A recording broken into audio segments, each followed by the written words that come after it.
2022 में होने वाली ग्लोबल इन्वेस्टर्स मीट 2022 स्थगित कर दी गई है। 27 से 31 जनवरी तक यह ग्लोबल इन्वेस्टर्स मीट प्रस्तावित थी। अब 4 से 8 अप्रैल के बीच इसकी तारीख तय की गई है। दरअसल सामूहिक कार्यक्रमों में पाबंदियों के चलते इस ग्लोबल मीट को भी स्थगित कर दिया गया है। उद्योग मंत्री कवासी लखमा ने समीक्षा की और उसके बाद यह फैसला लिया गया है।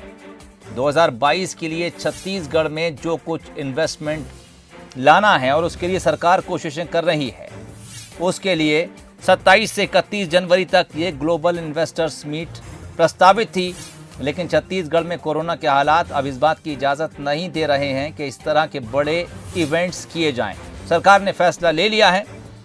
इस खबर पर ज़्यादा जानकारी के लिए आदित्य नामदेव, स्टेट एडिटर, हमारे साथ फोन लाइन पर जुड़ गए हैं। आदित्य जी, क्या यही वजह है कि कोरोना बहुत तेज़ी से अपने पैर पसार रहा है, जिसके चलते बड़े और सामूहिक कार्यक्रम रद्द किए जा रहे हैं? और इसके अलावा इस पर भी रोशनी डालिए, कितनी महत्वपूर्ण छत्तीसगढ़ के लिहाज से ये इन्वेस्टर्स मीट है या आगामी समय में जब होगी तब ये होना? देखिए सुनील जी, छत्तीसगढ़ सरकार, कांग्रेस की सरकार 15 साल बाद सत्ता में काबिज हुई थी और 3 साल का कार्यकाल हो चुका है। अगर हम पिछले लगभग 1.5-2 साल का कार्यकाल देखें तो पूरा समय जो है कोविड में बहुत नुकसान हुआ सरकार को।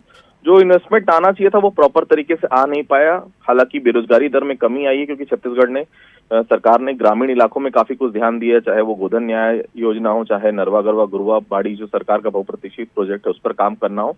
लेकिन फिर भी बाहर की कंपनियां जो इन्वेस्टर्स मीट के चलते आने वाली थी, वो इन्वेस्टर्स मीट अभी तक हो नहीं पा रही थी। तो फिलहाल जनवरी में पहले ये रखा गया था कार्यक्रम, लेकिन अब चूंकि संक्रमण दर काफी तेजी से बढ़ते जा रही कोविड की, रायपुर में ही कल हमने देखा 750 से ज्यादा मरीज आए, आज 1000 से ज्यादा मरीज रायपुर में ही केवल नजर आ रहे हैं अभी तक। तो ये जो आंकड़ा लगातार बढ़ रहा है, सामूहिक कार्यक्रम में सरकार ने वैसे भी रोक लगा दी है। और ऐसे समय में चूंकि सरकार को भी मालूम है कि जिस प्रकार से कोविड-19 लगातार फैल रहा है, ऐसे में कोई भी बड़े आयोजन अगर सरकार कराती है तो इसका विपरीत प्रभाव ही पड़ेगा। तो फिलहाल उसे एक्सटेंड किया गया है, अप्रैल में ये इवेंट होगा।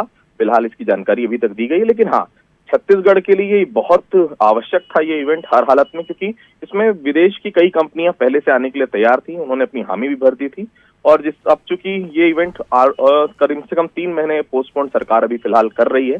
आने वाले समय उम्मीद यही है कि इवेंट बेहतर हो और जो इन्वेस्टमेंट करना, जो बाहर की कंपनियां आए और सरकार की जो चाहत है इस पूरे इवेंट को लेकर कि बड़ा इन्वेस्टमेंट आए, बड़ी कंपनी आए, रोजगार के अधिक से अधिक साधन मिले, और जो नुकसान हुआ है कोविड-19 के समय छत्तीसगढ़ की वित्तीय स्थिति को अगर हम देखें तो वो कम से कम बेहतर हो पाए। तो फिलहाल तो ये स्थगित कर दिया गया है। उद्योग मंत्री जो कवासी लखमा है, उन्होंने इसकी जानकारी सार्वजनिक। बिल्कुल, किसी भी राज्य के लिए इन्वेस्टर्स बेहद महत्वपूर्ण है। उद्योग धंधों को बढ़ावा देने के लिए सरकार की जो भी कोशिश थी, फिलहाल थोड़े कुछ दिनों के लिए टली है। आप हमारे साथ बने रहिए आदित्य जी, अगली खबर पर भी आपसे बातचीत करेंगे। 27 से 31 जनवरी तक होने वाली ग्लोबल इन्वेस्टर्स मीट को फिलहाल 4 से 8 अप्रैल के बीच किया जाएगा। सामूहिक कार्यक्रमों में पाबंदियों के चलते इसे स्थगित करने की खबर मिल रही है।